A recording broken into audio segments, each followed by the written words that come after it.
Be sure and be certain, mastering certainty in English.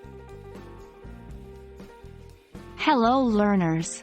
Today, we're going to dive into an interesting aspect of English grammar, expressing certainty using be sure and be certain.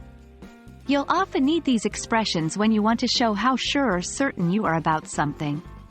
So, let's get started. The phrases be sure and be certain are modal expressions used to show certainty or confidence about a situation or fact. They're pretty much interchangeable, and their usage depends on personal preference or regional differences in English. Both phrases can be followed by that or by an infinitive verb to plus verb. Let's look at a few examples. 1. I am sure that she will come to the party. 2.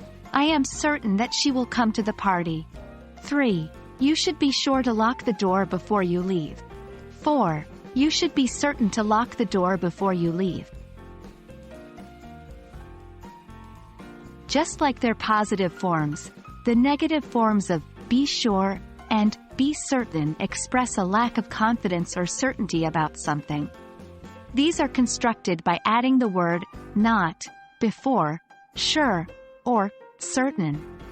Let's have a look at some examples. 1. I am not sure that I will go to the concert. 2. I am not certain that I will go to the concert.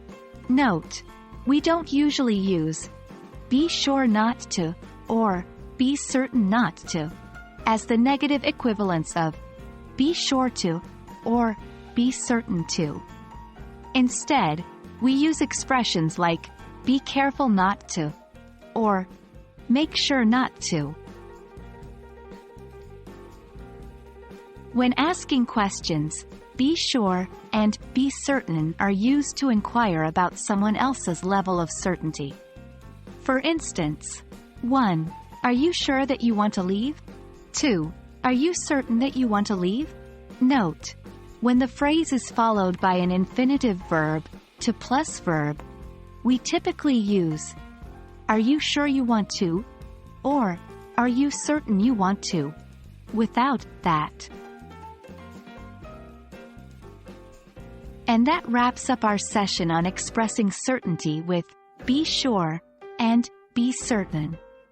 We've seen how these phrases can be used in positive and negative statements, as well as in questions. We hope that this video has been helpful, and now you can express your certainty with confidence in English. Remember, practice makes perfect, so be sure to use these new phrases in your conversations.